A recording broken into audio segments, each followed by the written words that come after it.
Maintenant, on est dans une situation où c'est ce que vous dites qui renforce l'extrémisme. Quand vous dites que l'immigration pose un problème, il faut aussi parler des avantages de l'immigration. Parce que moi, quand je travaille en France, je paye mes impôts ici. Donc les étrangers qui sont là, il y a une partie qui peut travailler et envoyer au pays aidé. La majorité paye ses impôts, s'installe dans vos pays, enrichit vos pays. Donc ce sont des citoyens productifs. Après, il faut voir, il y a une minorité qui vient, il y a des morts, certes. Mais je voulais souligner une chose. Le discours que vous avez, il est encore légitime tant que l'Afrique restera muette. Et moi, aujourd'hui, je voulais m'indigner pour le silence de l'Union africaine. Les gens là qui meurent sur les plages, et je mesure mes mots, si c'était des Blancs, la terre entière serait en train de trembler. Ce sont des Noirs et des Arabes. Alors eux, quand ils meurent, ça coûte moins cher. Ici, j'étais venu en 2008 et j'avais dit, l'Union européenne, avec ses flottes de guerre, avec son économie, je vous dis une chose, si on voulait attaquer nos pays ici en Occident, il y aurait des moyens de se défendre. Donc si on voulait sauver les gens dans l'Atlantique, dans la Méditerranée, on le ferait. Parce que les moyens qu'on a mis pour Frontex, on aurait pu les utiliser pour sauver les gens. Mais on attend qu'ils meurent d'abord. C'est à croire que le laisser mourir est même un outil dissuasif. Et je vais vous dire une chose, ça ne dissuade personne. Parce que quelqu'un qui part et qui envisage l'éventualité d'un échec, celui-là peut trouver le péril absurde et donc l'éviter. Mais celui qui part pour la survie, qui considère que la vie qu'il a à perdre ne vaut rien, eh bien celui-là, sa force est inouïe. Parce qu'il n'a pas peur de la mort. C'est exactement pourquoi il faut fermer des frontières complètement. Il faut sauver l'Afrique et sauver l'Europe. Vous ne pourrez pas rester comme vous ne resterez pas comme des poissons rouges dans la forteresse européenne.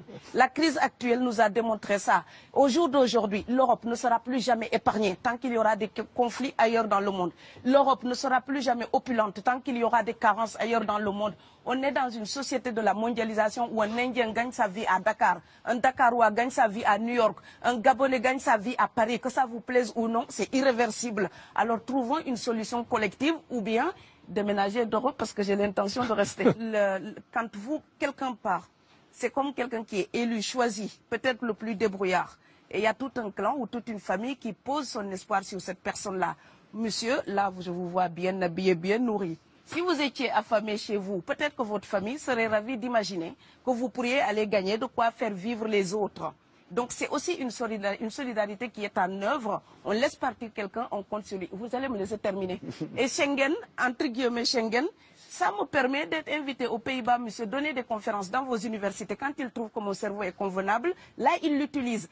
Par contre, ils sont embêtés à l'idée d'avoir mon frère, qui n'est pas aussi diplômé que moi et qui pourrait avoir peut-être envie de travailler dans le bâtiment. Donc, vos pays deviennent schizophrènes.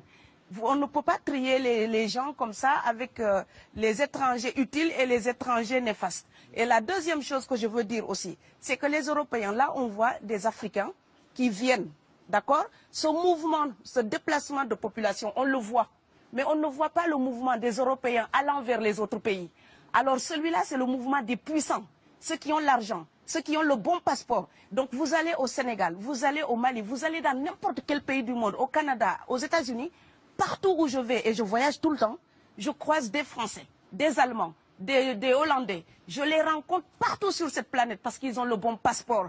Donc, comme avec l'exotisme, l'Europe s'était arrogé le précepte unique, unilatéral, de l'exotisme. Les autres sont exotiques. Alors que pour quelqu'un de mon village, il n'y a rien de plus exotique que quelqu'un d'Amsterdam. Maintenant, pour l'étranger aussi, pour les voyages des temps modernes avec la mondialisation, quand les pauvres viennent vers vous, il y a des mouvements de foule qu'il faut bloquer. Mais quand vous, avec votre passeport et avec toutes les prétentions que cela donne, vous débarquez dans les pays du tiers-monde, là, vous êtes en terrain conquis. Donc, on voit les pauvres qui se déplacent, on ne voit pas les riches qui investissent dans nos pays. L'Afrique se développe en taux entre 5 et 10%. Ce n'est plus de la progression, c'est de la surchauffe. Sauf que quand des pays du tiers-monde se développent et qu'ils n'ont pas les moyens pour gérer tout ça, il faut une ingénierie, il faut une formation, il faut des populations pour installer une démocratie. Là, cette surchauffe-là, vous avez besoin qu'on reste dominé pour servir de débouché à l'industrie européenne. Alors il faut arrêter l'hypocrisie. On sera riches ensemble ou on va se noyer tous ensemble. Et je pense que l'Afrique et l'Europe, par exemple, sont là comme des enfants qui se regardent à travers un miroir déformant. Il serait enfin temps qu'ils se respectent, enfin qu'elles se respectent suffisamment pour que l'Europe arrête de nous envoyer ses déchets industriels pour construire avec nous de véritables industries. pour que l'Europe participe à ce développement et que l'Afrique, 60 ans après les indépendances, arrête de dire c'est la faute des autres. Au bout d'un moment, indépendance, c'est responsabilité. Si nous sommes vraiment indépendants en Afrique, nous sommes aussi responsables de notre destin. Et ça ne se fera pas sans les Européens et l'Europe ne s'en sortira pas sans l'Afrique parce que sinon nous serons un boulet que vous traînerez. Donc ce monde-là est lié et je pense que l'entente, je rêve d'une entente, d'une fraternité. Oui, je sais, ça fait bisounours. Mais il me faut garder cette utopie-là pour garder le courage d'écrire toutes les nuits. Parce que j'ai fait le vent de l'Atlantique il y a bientôt 12 ans. Aujourd'hui, à l'époque, quand je parlais de dizaines de morts dans l'Atlantique, on me disait « tu exagères ». Maintenant qu'on les ramasse par milliers, je suis absolument triste de devoir réaliser tout simplement qu'en tant qu'auteur, je ne fais que répondre à l'injonction de Schiller. La dignité de l'homme est remise entre vos mains, gardez-la.